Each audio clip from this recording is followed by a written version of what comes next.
When you picture, like, the truly monumental science fiction writers of the 20th century, you probably imagine these vast, meticulously constructed universes. Oh, absolutely. You picture an author sitting at a typewriter just Yeah. churning out something like 117 full-length novels. Right. Plus maybe 2,000 short stories. I mean, it takes a staggering, almost incomprehensible amount of human effort to produce a body of work that massive. It really does.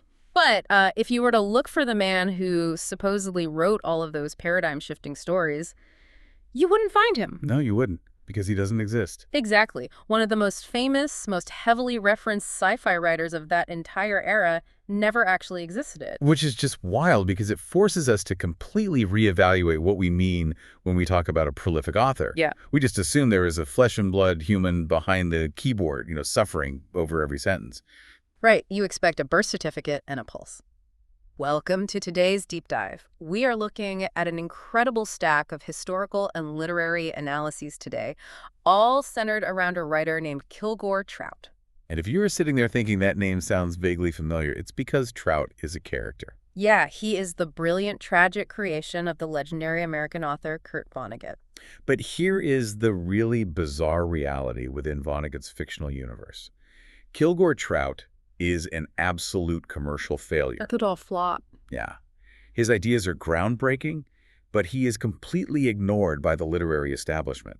In fact, his life's work is mostly used as literal filler material in pornographic magazines. Think about the psychological weight of that specific detail. I mean, Vonnegut could have just made him unpublished. Sure. But putting his brilliant cosmic ideas into magazines designed purely for base physical gratification, it highlights this massive, painful gap between the grandeur of human imagination and the gritty, uncaring reality of commercial consumption. It's the ultimate degradation of intellect, really. You pour your soul into exploring the universe, and it's just being used to space out the photos. So our mission today is to figure out how this specific character, this brilliant loser, became one of the most vital literary tools of the 20th century. We really want to look at the mechanics of how Vonnegut used Trout to blur the boundary between the creator, the creation, and the real world. Okay, let's unpack this. Because you don't just pull a character like this out of thin air. Where does a writer even find the blueprint for a guy who has written 2,000 stories nobody respects? Well, you find it in your own life. Yeah? And more specifically, you find it in the uncomfortable realities of your own friendships. Oh, wow. So it's personal? Very personal. The name itself is the first clue. Vonnegut based Kilgore Trout on a real flesh and blood science fiction author named Theodore Sturgeon. Okay. He essentially took the name of the fish, sturgeon, and swapped it for Trout. Then he swapped Theodore for Kilgore. So he barely even bothered to put a mask on him. Barely. I mean, it's so on the nose. And the dynamic between Vonnegut and Sturgeon is really what drives the character. Right, because the two of them met back in 1957. Vonnegut was working as a salesman at a Saab dealership in Massachusetts. Yeah, he had published a little bit, but he was virtually unknown at that point. Exactly. While Sturgeon, conversely, was at the absolute peak of his career. I mean, he was the most anthologized English-language science fiction author alive at that exact moment. But, the publishing industry is brutal. That power dynamic didn't last. Not at all. By the time Kilgore Trout actually appears on the page, which is in Vonnegut's 1965 novel God Bless You, Mr. Rosewater, the roles have completely flipped. Right. Vonnegut is breaking out into the mainstream literary world, and Sturgeon's career has completely stalled. He's fading into obscurity. And supposedly, Vonnegut kept this inspiration a secret until Sturgeon's obituary was actually published in 1985. He even mentioned later how delighted he was that the obituary explicitly called out Sturgeon as the inspiration for Trout. Wait, isn't it a bit cruel to base a totally unsuccessful, obscure character on your actual friend whose career is struggling? It sounds bad. I mean, it feels less like a literary homage and more like drawing a really unflattering caricature of your buddy and publishing it for the whole world to see. What's fascinating here is that, that is the natural reaction, but we have to separate the personal nod from the mechanical function of the character. Okay, how so? Sturgeon himself suffered from publishers giving his brilliant stories terrible, pulpy titles, which happens to Trout constantly. But Vonnegut wasn't just throwing a punch at a buddy. He was solving a massive structural problem in his own writing process. What kind of structural problem? The problem of world building. Early in his career, Vonnegut got a piece of advice from his editor, a guy named Knoxberger. Okay. Berger pointed out that paraphrasing a science fiction story is almost always more entertaining than actually reading the entire book. Oh, I can actually see that. It's like skipping the 3-hour movie and just having your funniest friend explain the crazy twist ending over a cup of coffee. It's exactly. You get all the payoff without having to sit through the boring exposition. That is the exact mechanism. If you strip away the tedious descriptions of, how the spaceship's hyperdrive works or the political structure of the alien planet, a sci-fi plot becomes a very elegant, punchy joke. Right. It takes 60 seconds to deliver. Yeah. And it hits the reader with a profound philosophical idea without the drag. Vonnegut realized he didn't want to spend 300 pages writing traditional sci-fi. He wanted to write mainstream fiction that contained quick, sharp bursts of sci-fi philosophy. So Trout becomes the delivery system for those bursts. Exactly. Vonnegut invents a character who has supposedly written all these complex novels, and then Vonnegut can just drop a 2-paragraph summary of a Trout book right into the middle of his own story. He gets the benefit of the sci-fi concept without doing any of the heavy lifting. That is a phenomenal writing hack. And he admitted as much. He said Trout allowed him to summarize 50 novels he would never actually have to write. It spared the author the labor, and, it spared the reader the tedium. But if Trout is such a highly functional, necessary tool for Vonnegut, why is he handled so sloppily? What do you mean? I mean, looking at the sources, from a basic storytelling perspective, Kilgore Trout is a continuity nightmare. Well, The details of his life shift completely randomly depending on which book you happen to be reading. see, the word nightmare implies Vonnegut was trying to maintain consistency and failed. I would argue the inconsistency is entirely the point. Even when the details are this contradictory, I mean, in early books, Trout is living in Ilium, New York. Right. Then suddenly in another book, he is living in a basement apartment in a totally different town, working as an installer of aluminum combination storm windows and screens. A very specific job change. Very. And his birth and death dates shift wildly by decades. Like in Breakfast of Champions, he's born in 1907, but then in Timequake, it's 1917. Yeah. And the most extreme example is in the book Jailbird. In that novel, the narrator reveals that Kilgore Trout isn't even a real person within the fictional universe. The mask is pulled off, and we find another mask underneath. Exactly. We find out Trout is just a pseudonym being used by a man named Dr. Robert Fender. Right, the veterinary scientist. Yes, who is serving a life sentence for treason in a Georgia minimum security prison. I look at this and I think, isn't bad continuity just lazy writing? It can be. Here's where it gets really interesting, though. We criticize movie franchises all the time for messing up their own timelines or retconning comic book characters like Batman or Spider-Man. Sure, fans hate that. But here, it's the exact same writer deliberately breaking his own universe's rules.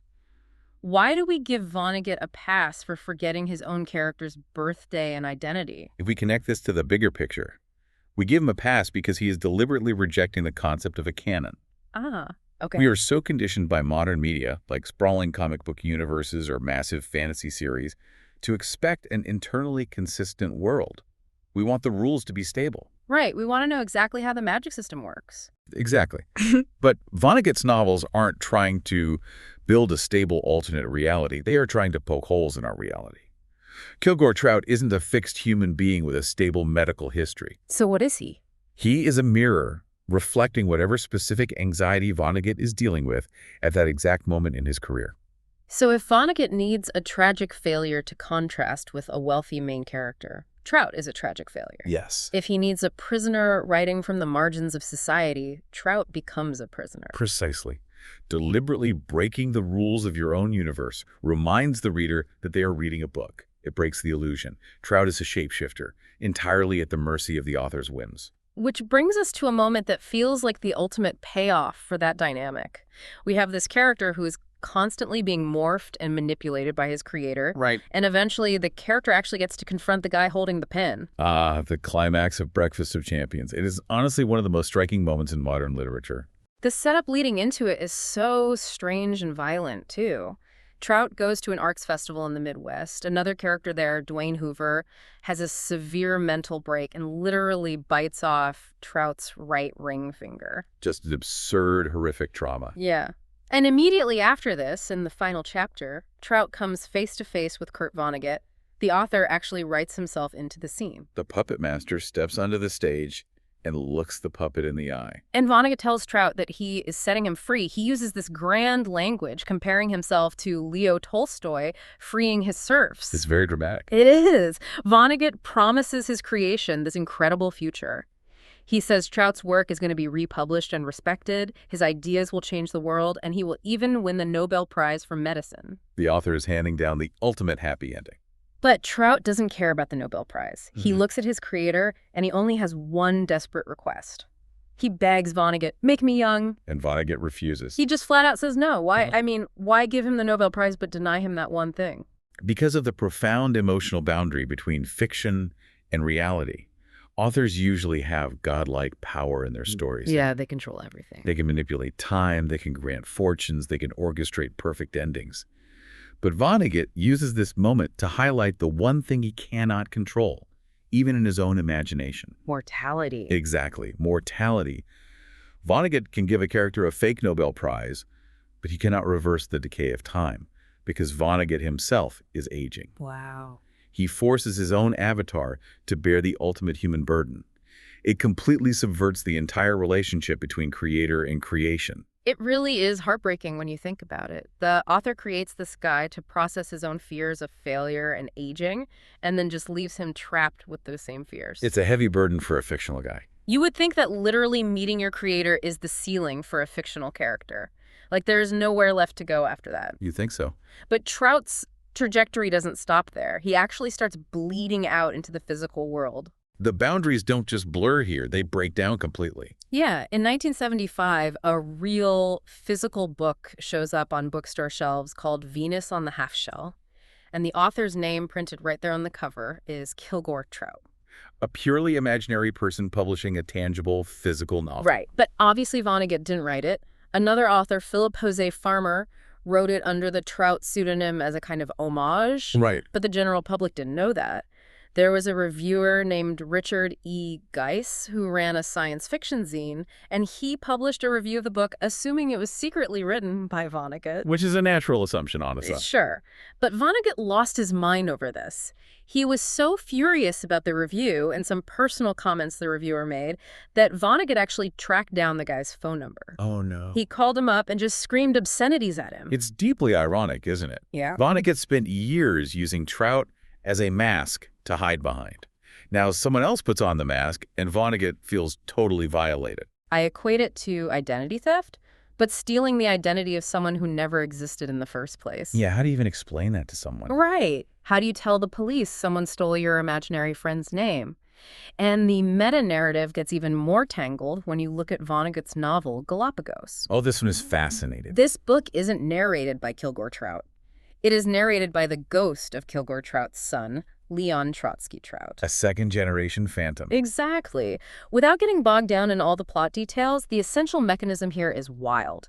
Leon dies, and his ghost is lingering on Earth. Okay. Kilgore Trout, who is also dead, appears to his son at the entrance of this blue tunnel that leads to the afterlife. Kilgore tells his son to go into the tunnel. Makes sense. But Leon refuses because he wants to stay and watch humanity evolve. After a few refusals, the fictional father gives his fictional ghost son an ultimatum. Go in now, or the tunnel vanishes for 1,000,000 years. Establishing a metaphysical rule within the fiction. Yes, and Leon explicitly notes that his father never lies to him. So Leon gets distracted for a second, and boom, the tunnel disappears. He is trapped on Earth for 1,000,000 years. It's just incredible architecture. So what does this all mean? We have a fictional character whose fictional son's ghost is narrating a book. Meanwhile, out in the real world, a different flesh and blood author is stealing the imaginary father's name to write real books that get the real creator screaming on the telephone. It's like literary inception. It is dizzying, I know, but it reveals the core mechanism of how ideas propagate.